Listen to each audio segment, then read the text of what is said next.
uncover truths and reality of today's politics. Here's your host, Lori Mills. Welcome to another edition of Uncover California. You know, in politics, you tend to run into a lot of people. You make a lot of friends. You make a lot of enemies. Today on our show, we're going to be discussing a friendship that I made a long time ago and somebody's incredible journey into politics and just being an activist and making change in his own community. I'd like to welcome Mario Presents, also known as Mario Estrada, to the vodcast today. Hey, Mario, how's it going? Lori. Hi, I'm so excited to be here. You're right. We've met a long time ago. And Yes. I feel like this friendship has just grown, and we've both grown as people over the time.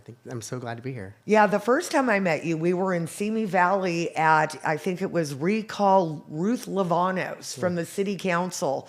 And it was funny because it was the first time I really spoke in front of anybody, because I was always kind of behind the scenes, and I got out there and I spoke and you spoke, and from there we became fast friends. Yeah, I actually ran across that speech just the other day, and I was reading it, and I was going, wow, this is a really fun thing. And a lot of what I said there still holds true today. There's a couple of parts that I could pull out and actually still use that speech, because it's all about, this passion we both have for supporting our community.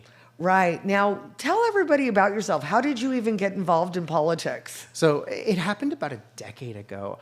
I was watching TV and I saw this commercial. It was on MSNBC that got really popular. It was an anchor at the time named Melissa Harris Perry, whatever. And her ad was talking about how we have to get over the notion that children belong to their parents. And that alarmed me exactly. And I said, this is wrong. And the commercial went on to say that children belong to the community. And when we start realizing that children belong to a community, we make better community choices. And I said, wait a second. Parents have conservatorship over their child. I don't care what you say. I don't care what commercial is telling me this. So I ran to the internet and I made a little video, just on my first little, what I call Mario Presents, to get my voice out there, because I knew that this message was wrong. And even if I was speaking to nobody, just speaking out loud. And it grew into going out onto the corner during the Trump campaign, actually. I joined a bunch of people at the Wilshire Federal Building, and I was like, hey, look, I'm this gay conservative. I can, present myself very differently. And I had already been, talking on Facebook, creating Facebook groups for other people who were also gay conservatives. And I had a channel that had about 300 members, quietly, secretly on Facebook.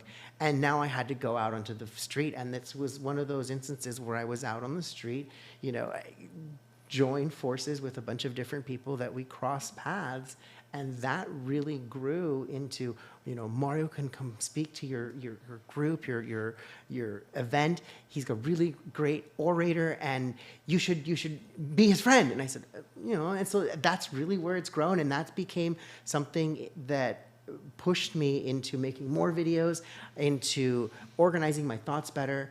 And then from there, I joined a group called Gays Against Groomers, and that really propelled me into the national spotlight. And that, I think, was our second or third real, meeting where we were facing off and on the same battlefront. And I really, really love that our stories just keep intertwining. Yeah, because we always end up together somehow, and it's interesting what you were just saying about that woman who was up for recall stating they were our children. A couple weeks ago, I had the producers for Letter to the American Church on, and that's part of cultural Marxism. Mm-hmm. They separate your children from the parent, and the kids become property of the state.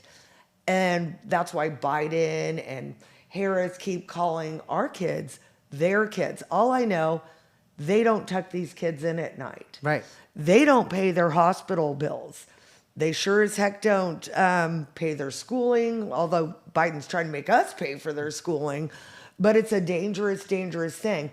But again, I think that you and we keep intertwining. So I figured there would be nobody better to have on today. Oh, thank you. And now let me ask you another question. I know the Democrats, one of the things that they're going to come out with in 2024 with a new narrative is going to be, Republicans, anti-choice and anti-LGBT community.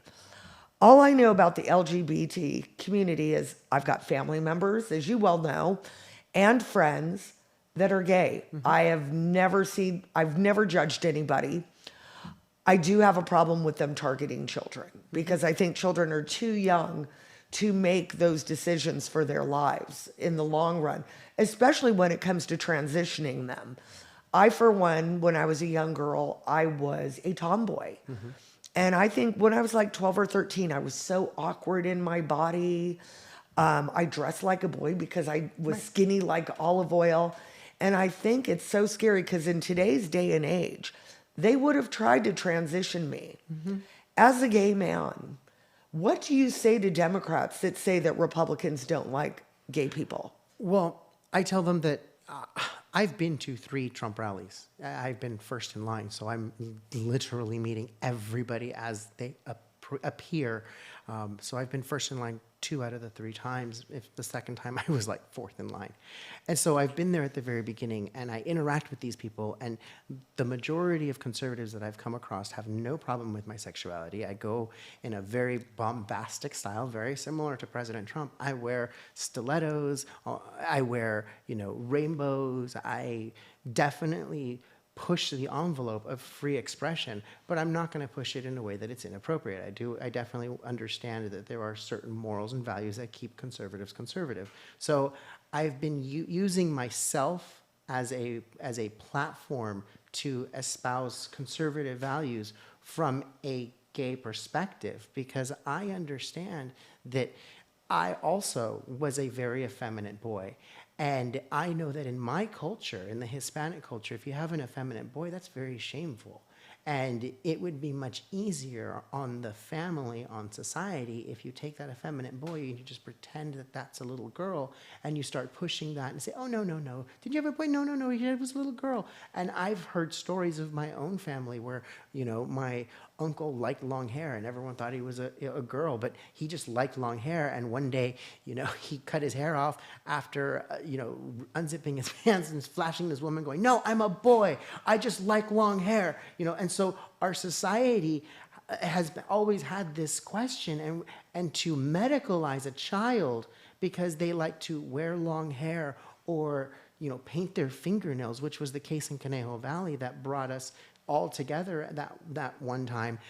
It's scary because I can see a society, there is a society in the Middle East that if you are a homosexual, they will change your sex, they will change your gender by force if necessary, and then they will turn around and say, look, we have the most transgender surgeries of any country. Look at us, aren't we so progressive?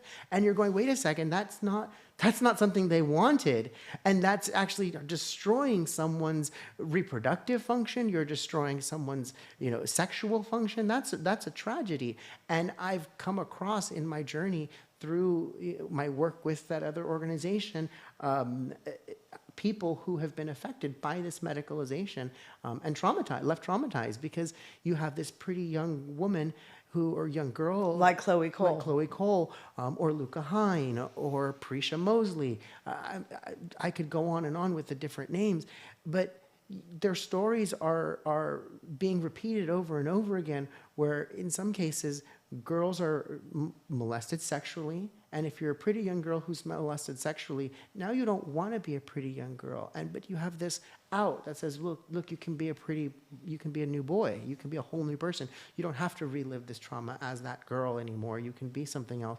And so we have to do a better job as society at encouraging girls to grow up, to be who they are, be strong in themselves, because that's what my parents taught me, and that's why I can use myself as a platform to be like, look, I may be different, but that doesn't make me a bad person. That, I may,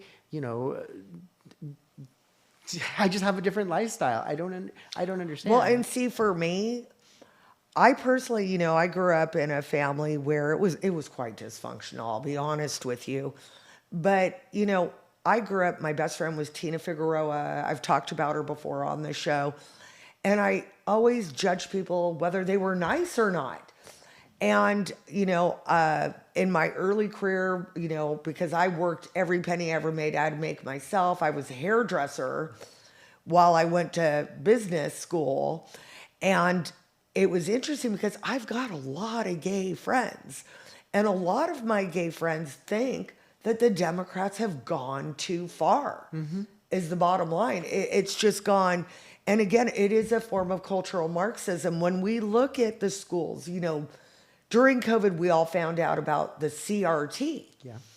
And with CRT, you know, once we knew what it was, they changed it to DEI, which has infiltrated every area of our society now.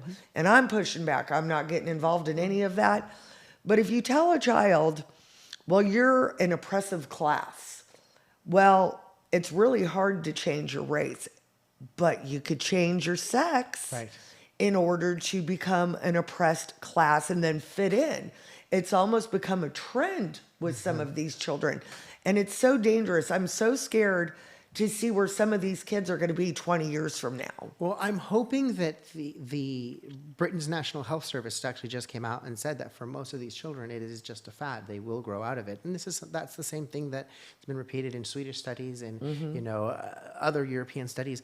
And when I was working with Gays Against Groomers, and I believe we'll play the clip here in a few minutes, I actually did my research. I had to do my homework because I had to understand that there were other countries that were also ahead of Europe. There was always the talk of the Thailand boys, those, you know, lady boys in Thailand, you know, ooh, there was always a secret, you know, it's always been around. So I figured surely there has to be some sort of legislation. So of course, I start using the internet as, you know, a vector to find this information. And you start putting in the keyword searches, you start looking and digging, and then I start finding Taiwanese sites and Thailand sites, and I'm using Google Translate, and I finally read the laws for myself. And I see that the laws actually do put in place protections for people under the age of 18. You can't just get these surgeries because you feel like it. It's not going to happen. And once you turn 18, you have to have 2 years of therapy before you even get hormones, because their whole goal in that country is to avoid rejection of the new personality, which is exactly what we see with Chloe Cole, Luca, and Prisha, where these people have rejected the new identity and they want to go back, and now they've been left permanently changed, and that is traumatizing for anybody. So we have to look at the rest of the world. We can't just be so focused on ourselves, and that's, I think, what's happened is we have this era of selfishness in America where people, if it makes me happy, then hey, let's do it. You know, it doesn't matter if I'm stealing, it doesn't matter if I'm hurting people, I don't want to get involved, and I see the direction it's going, and I have to do something. Right. Well, and now California is a sanctuary state to transition children, and they can even take your child from you if you don't affirm them. We're in a very dangerous place. Well, a while back, you actually made an appearance at a school board hearing where we had some problems. Do you want to line us up with what happened then? Yeah. And then I'd like to play the clip if that's okay with you. Yeah. So because of my videos and my activism, I had already worked in my local community to pass a law. I was approached by an organization, Gays Against Groomers, a national organization, and they said, hey, would you like to, help us out? And I said, sure, no problem. So through that, I started doing searches because I have to throw myself into my work. I found a school board out here that was looking for a representative to come in and speak on this stuff that was happening. And what happened at the school? So apparently, a parent, she is a parent. She is also a director of some sort at the school. I believe her name was Megan Goebel. And Matt Walsh did an entire series on her own TikToks playing them, talking about how she felt that her child was trans at 18 months because they like to paint their nails just like their older sister. And what was happening I don't know an 18-month-old who can paint nails. Right. Right. And so what happened was this person was sharing the story of their child to the rest of the school as a way of being like, look, there are different people. We should be inclusive. Da, da, da. And it's almost like it felt like a sideshow attraction is what it really felt like. But you have these parents who are going, wait a second, my child isn't ready to understand these things. You brought in, this book that you made our children read in order to prep them for to introduction to this new child. I don't understand why you're going through all this rigmarole for your child and making a big spectacle of it. And so we came in to speak on how the school was sharing this information with these other children outside of the acknowledgement or the knowledge of their parents. Right. So, and they just wanted an opt out. They say, hey, just let me opt out of the lesson plan. And the school didn't care. And Steve, he was a parent. He came in and he asked me, he's like, I've also been speaking out for a while. And then he ended up getting targeted from what I hear locally. Yeah, they blamed him for vandalism. Well, unfortunately, Conejo has some pretty strong left-wing activists. I just block them. Mm-hmm. I don't have anything to do with them. But when they target people, they try to destroy your life, mm-hmm. which is intolerant. Mm-hmm. It's funny how the party of tolerance is the most intolerant party of them all. Well, let's go ahead and roll the clip of you at the school board meeting. Good evening. My name is Mario Presents, and I'm here as a representative from Gays Against Groomers Coalition with over 250,000 followers across social media, and as the uncle of 2 students in your district. It has come to our attention that the district intends to teach transgenderism to children under the age of 10 without parental consent. If I were to teach your child about my sexuality without your consent or involvement, I'd be arrested. But when the school district does it, it's education. Districts are teaching transgenderism when they should be teaching science, math, and language. Instead, teachers are hiding student pronouns from their parents under the guise of gender affirmation. Can you imagine the uproar if schools were evangelizing or baptizing children without parental consent? Isn't that sort of what you're doing? You don't tuck these children in at night. You don't teach them to stand up to bullies. You don't pay their medical bills. And you certainly don't hold their hands in the hospital. These parents do. Simple truths based in science need to be upheld for our society to flourish. The gross indoctrination we're seeing is creating a lifetime of medication and hormones because you can't simply pause puberty. Men cannot become women, and sex chromosomes are encoded into the fabric of our DNA. Simply affirming a teenager's gender is akin to affirming anorexia. Both are body dysmorphic disorders, yet we don't teach the starving teenagers how to binge and purge or affirm that they are indeed overweight. However, school districts, including yours, seem to have no issue secretly teaching girls that they can be boys because they feel uncomfortable in their bodies.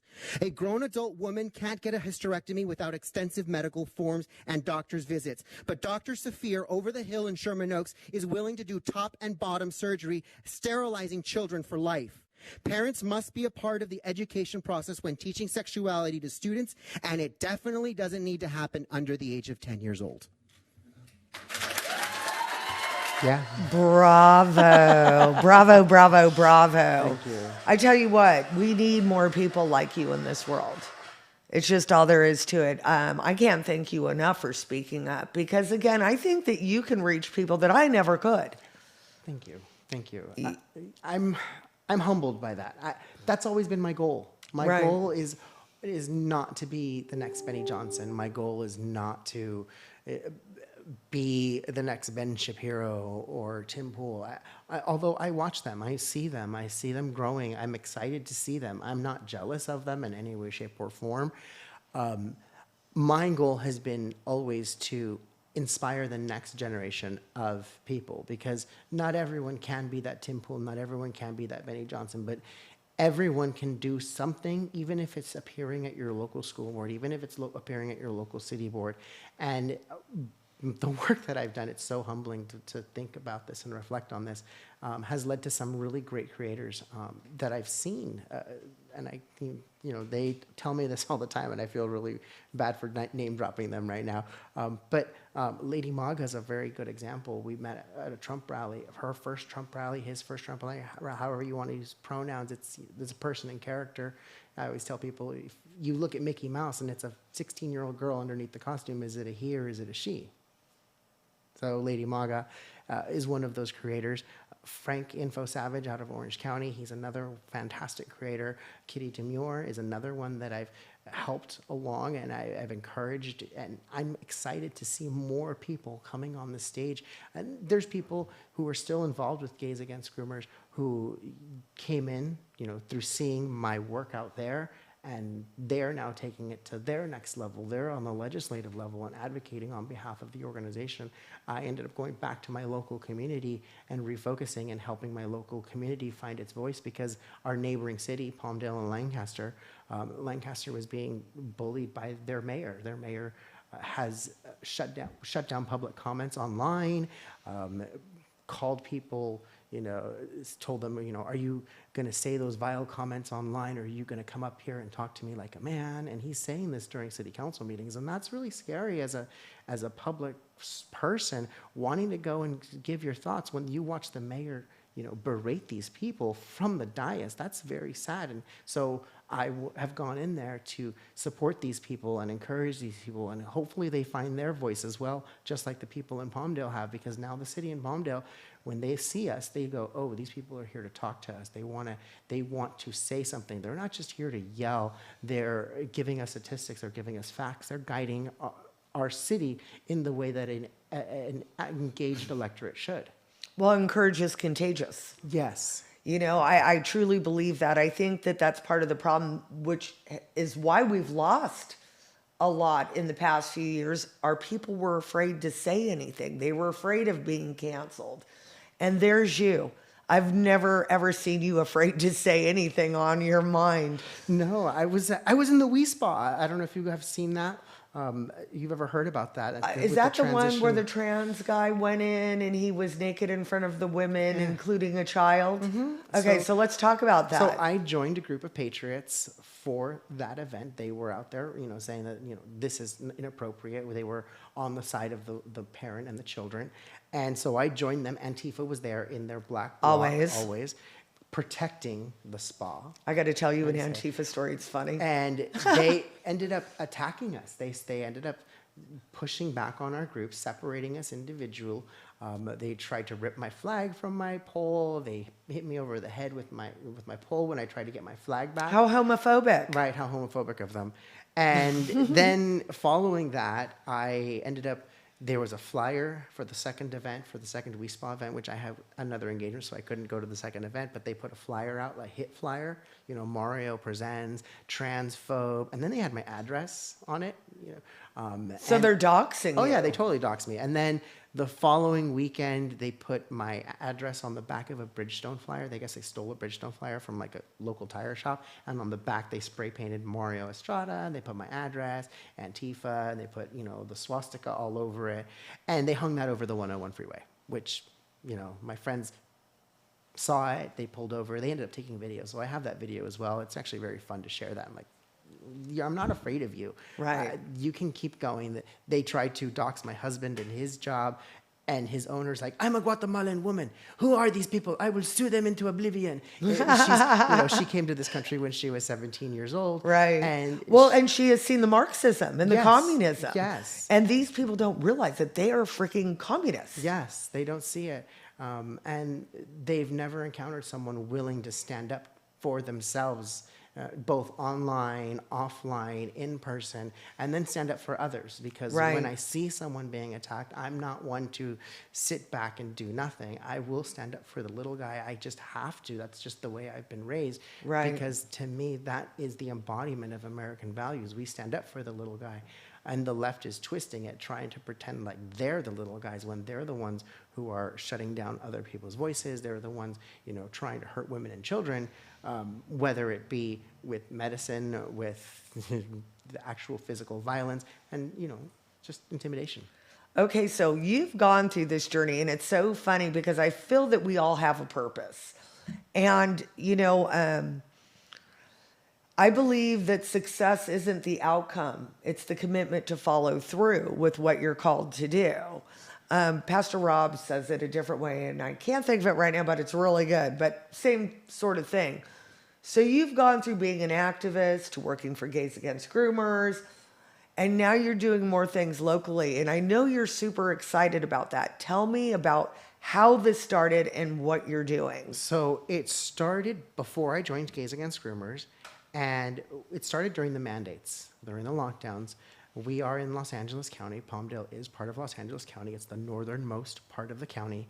And we were watching what was happening just over the hill for you, which was in Los Angeles. And Well, I'm in Ventura County. I'm a little bit safer. San Fernando, Yeah. downtown Los Angeles. They were asking people to show their card before they got served. They were firing people for not being vaccinated.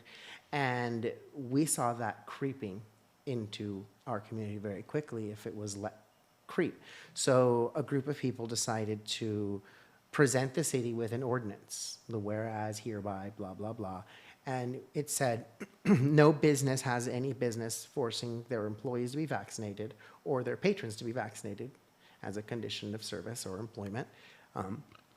No business can be sharing their information because their private medical information is private medical information. That's a HIPAA violation to share it. And any business who does is going to lose their business license in the city. Everyone clutched their pearls like, oh God, that's a little extreme. And we also then added assurances that if they wanted to dismantle our ordinance, they would have to dismantle it piece by piece. We added that condition as well. And now, how did you go about doing this? so you construct an ordinance, and this is kind of the work that Well, I do. and to educate people, Yeah. because we'd like to see other people do this. Yes, and this is the work that I'm actually doing now with the Leadership Institute in the future, which is we'll get to that in a minute. What we did was we crafted our ordinance here, whereas the people of Palmdale are free rights, free citizens, blah, blah, blah. And it wasn't a lawyer that wrote it. It was an average person who was just educated in writing this stuff. And so we crafted our ordinance. We looked at it. We had a lawyer kind of review it, someone who's versed in legal, and they said, yeah, this would work. And once we had our ordinance, we went to the streets. We didn't limit ourselves to our city because we understood that our city's policies affect more than just our city. Our city's policies affect the neighboring cities, the neighboring communities. There are rural, unincorporated areas of Los Angeles that do their shopping in Palmdale. So if the shopping in Palmdale is forcing you to get vaccinated in order to shop, then they may go somewhere else. They may choose to drive the extra distance and go to Kern County or Ventura County. So we presented the city with 2,500 signatures in 60 days, and they were shocked because they were stunned. They'd never seen so many people on board with an ordinance. That forced them to have to bring it to a vote. When they brought it at first, and then they pulled it, and then they kept bringing it and pulling it. And every single time they did it, they had some excuse. First it was... So they were just we're going to table this week. Oh, and then next week we're going to give you a referendum. We'll pass a referendum. That should be enough. And we ran back to the books and we said, no, a referendum is not as ironclad as an ordinance. And a referendum is a declaration. It's a proclamation. It doesn't have any actual weight. It just says, oh, we don't stand by it. No. We want some consequences for people who are violating our community's medical freedom.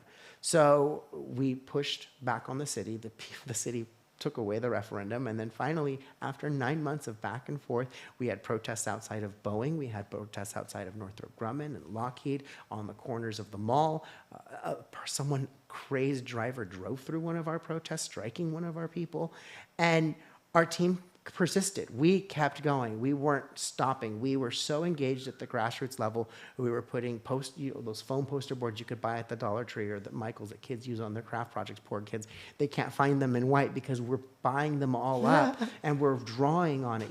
We want our ordinance past 1577, and we went to the neighborhood. We know those intersections where you're going to be stalled for 5 hours, what it feels like, while traffic is high, when people are getting off work. You're going to know where to go. So our teams would go out there and we would put those signs. And so we're putting that information out there when it's not here, because it's going to be suppressed here. It was up there. So we don't have money to go buy a billboard, but we can make some poster boards, and it's really fun when you're writing, your messages out there. People, why are you still wearing the mask? And you have a person in the car by themselves. And to this day, we're seeing that. I day. mean, it's just absolutely crazy. So we pushed them and we got it. So now from there, we became an organization that supports the community. When Deputy Click and Boomer was tragically assassinated outside of the Palmdale Sheriff Station. Yeah. See, I don't even know about this. Yeah. You're going to have to talk about that a little now that you brought that up. Yeah, there was a deputy who was tragically assassinated. He was waiting for the red light to change. A car pulled up, shot him through the window, shot him in the head through the window. And unfortunately, he passed that night. It happened on a Saturday morning. He passed that night. My husband and I were down in Long Beach. But by the evening on Saturday night, when he had passed, they had already, had all kinds of volunteers at the hospital. Our team was at the hospital trying to help the family, support the family guard, food chain, whatever was necessary to support the community. And then the city asked us, hey, do you have any volunteers? Because we want to do a vigil on Sunday, which is less than 24 hours. They have to do a press conference and a vigil because their deputy was just shot outside of the station. That's a tragedy. So we said, yes, absolutely. We had 70 volunteers in less than 12 hours because, 20 of them were already showing up in the morning to do the ribbons and get those set up so that people could hand them out to people. Another, 40 showed up to do the actual setup of the presser and the conference and the bags with the tea lights with the dirt inside of them. Like, all of that has to be done. And the city only had enough resources, which would have been the Parks and Recs people on staff. They don't have, a city doesn't have the necessary staff. And to bring in people on a Sunday is going to be extremely expensive. So Palmdale Freedom Coalition went in and was supporting the city at this event in every single way. And then we've also helped with the cleanup. So when the city also was trying to spend money inappropriately, we have a group called Salva, which, does do food distribution, but they also help illegals fight deportation. So we're going, wait a second, why are you giving my city money to this group that helps illegals fight deportation? I get that they give food, but helping people fight deportation is not the best use of my taxes. I would love some help fighting my speeding tickets too. Like, come on now.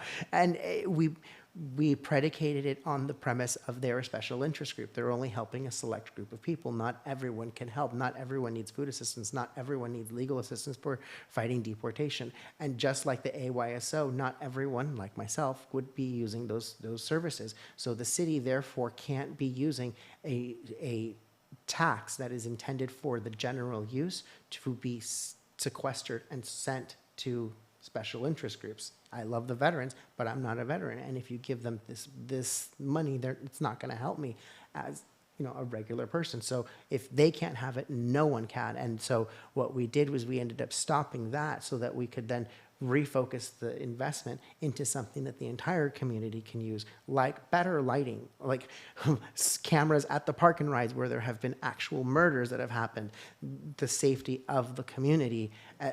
This is what we're looking for. And we reminded them that the inappropriate spending of our money at special interest groups would result in them personally being liable if they didn't return the money should we push litigation.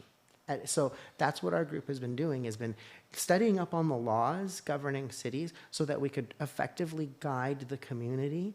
And then once we saw that the city of Lancaster had its influence in our city through city council member Alarcon, who was arrested for drunk driving in Glendale in December, we ran to the media. We asked for the city to review her. They conducted a review. They found a lot of malfeasance and they sequestered her. They took her off of all her committee assignments. So we are doing the work of the people, of an engaged population, and we're helping the city of Lancaster also find their voice, because for 16 years, the mayor there, Mayor Rex Paris, has had an iron grip on the community. And I've started going back into old city council meetings only to find him berating people, calling them, names, interrupting them. You get 3 minutes uninterrupted, and they're not getting their 3 minutes. And that's a travesty. Well, I can't believe how fast our time went. I just can't. No. But let's, I want to extend just a little longer. You're showing the people what can happen locally, and what happens locally actually protects you from the state, protects you from the national, and it's so important.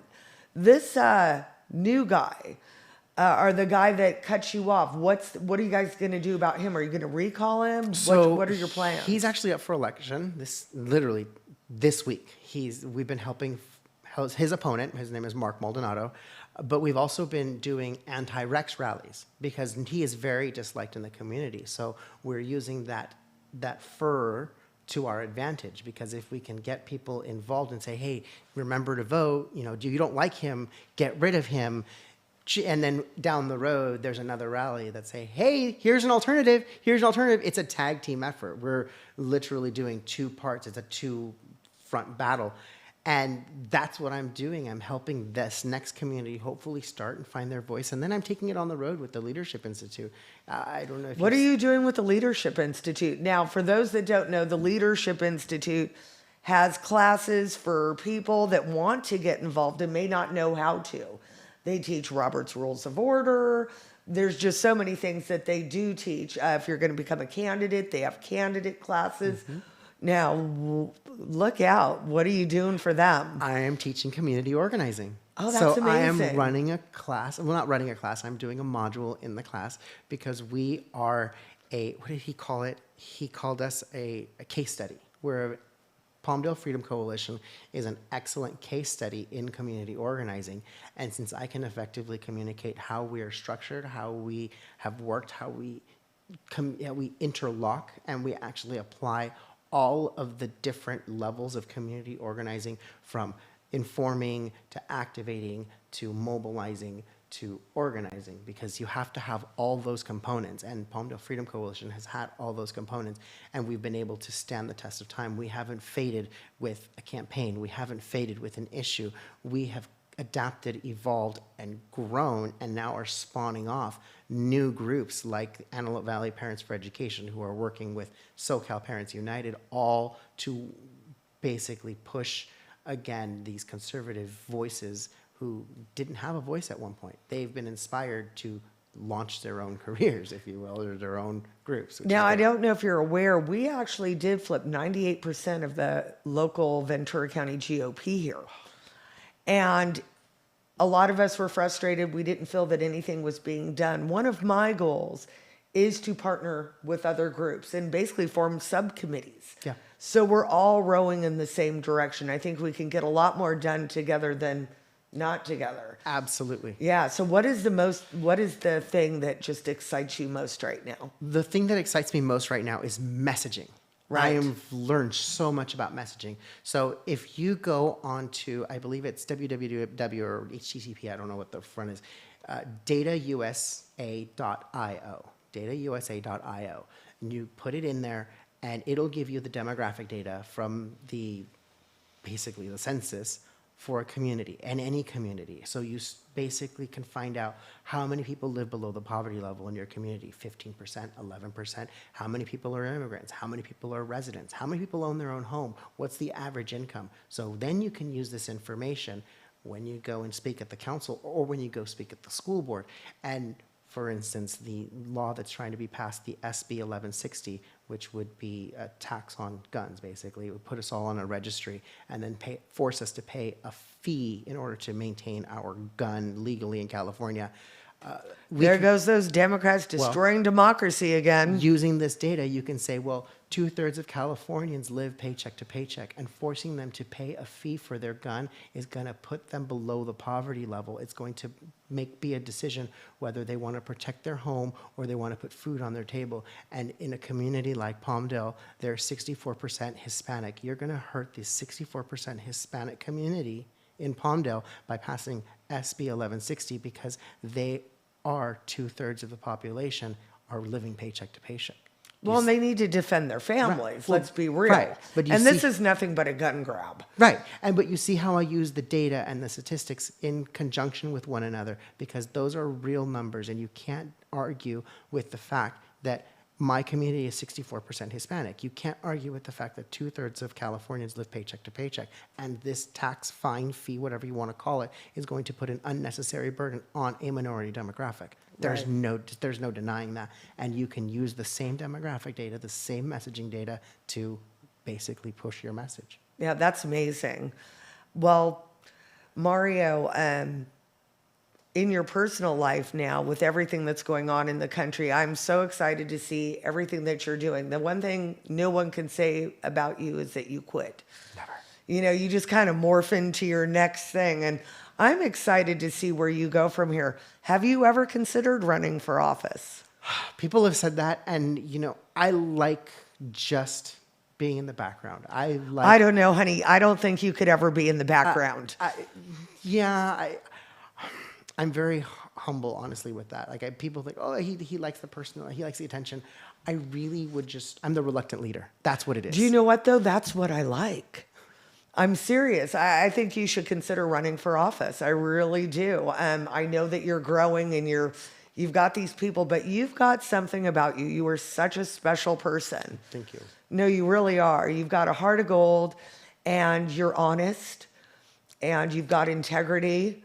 And I adore you. Thank you. I totally do. I'm going to cry. The feeling's mutual. I I appreciate know. it. So anyways, on social media and even with your coalitions and everything you're doing, where can people find you? You can find me on X at Mario_presents. You can find me on YouTube as Mario Presents. I am not on Instagram. I am not on Facebook. Yes. They have erased me because I'm so effective.